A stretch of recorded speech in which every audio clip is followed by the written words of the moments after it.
better? Can we read more critically? And actually, I think what I'm going to start with today is we're going to look into critical thinking and reading even more today, because critical thinking and reading is what we're doing at the moment. And actually, it's one of the things that I really wanted to teach you on this course, because it is one of the most useful skills that we can use any time in our life. Because when you're reading and thinking critically, you are looking into what someone is saying and you're taking a step back. So it's about taking away any emotions that you have, any preconceived ideas, any bias beliefs, anything that you think is normal, and going, what is actually being said? Is this person making sense? Is it reasonable? Is it logical? Why not? And then we're also looking at, can we determine whether the writer or the speaker has a good chain of reasoning, as we talked about yesterday, a logical progression of ideas that are supported by evidence. Why not, how? And also to identify any flaws if there are them, because when you're able to do that, you're able to question and you're able to determine your own point of view and think about, well, does this make sense? And it also teaches you as well to be very self-aware of what you think, because often we find that when other people are giving their opinion to us and they're being persuasive in just the way they say it, you're gonna want to believe them. And sometimes you don't actually use your own brain to think, well, actually, is it reasonable or not? Maybe you'll go away and think in an hour, 2 hours, maybe a week's time, a month's time, and be like, hey, wait a second, that doesn't make sense anymore, because you've had that separation to think, oh, that person was speaking charismatically. And exactly the same is for this course as well. Why would you believe anything I say if I haven't got evidence to back it up? And also, what's your opinion? Like, that is the whole point of this. And that's why when we're doing our brainstorms, we're constantly questioning, constantly looking at, can we determine whether the writer is being reasonable?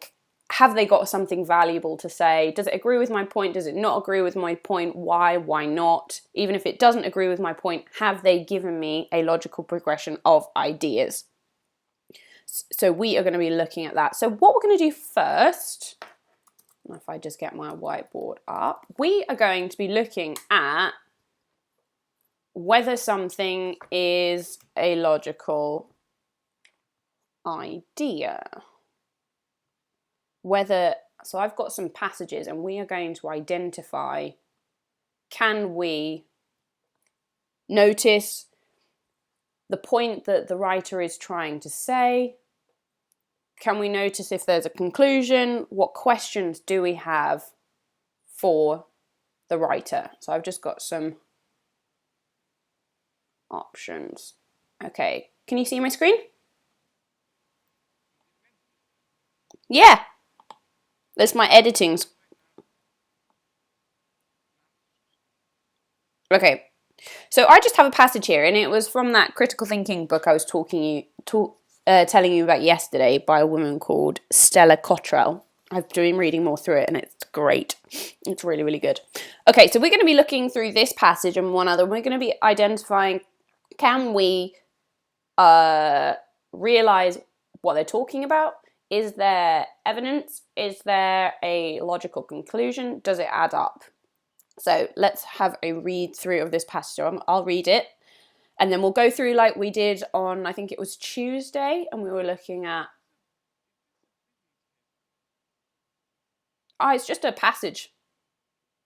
It might be a business. There's lots of different examples. We're going to be looking at a philosophy one in a minute, or a religion one. I can't remember what it is. But the process is the same. So that's the thing about critical thinking and critical reading. You can apply the skills to business. You can apply it to English, history, geography. You could apply it to a maths paper if you wanted. You could apply it to who's the greatest boxer.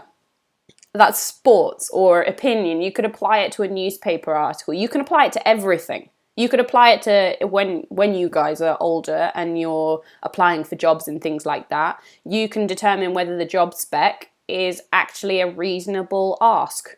You can, if someone doesn't want to give you a raise, or if you think you deserve a raise, that your contribution is valuable, you can use your critical thinking skills and say, well, actually, based on these logical facts and evidence, I am more valuable and therefore I think you should pay me more. That is still a critical thinking skill because you're able to take yourself out of the emotion. Exactly, because you're more valuable. But at that point, you won't just be, you would have already prepared for this and already sent out resumes to other companies, by the way, at that point. You would have already started doing that because then you don't cut your income completely.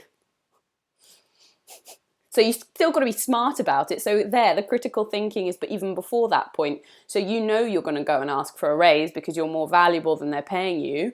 But you won't have just have no backup option. You would have thought through the possibilities. Well, that you would have already, through your critical thinking of the situation, thought about that and already be applying for jobs. Potentially, you would already have a job offer. Then you're in a very strong position because you can say to your boss and say, well, I already have an offer for another company and they're willing to pay me much more than you are. What can you do? So if they really value you, which sometimes when you, well, potentially, not always, but if you've already got that offer and you're going to be better valued at the other place, then you just quit the job and move. So yeah, so you're using your critical thinking skills in a real world context. And when we're learning to do critical thinking, we use information already written. We learn it, well, they kind of teach you it at school. GCSEs is supposed to start teaching you it, but I don't find that it does it enough. Well, I don't find it does it rigorously enough so that when you go into A levels, you're actually ready for A levels to do it.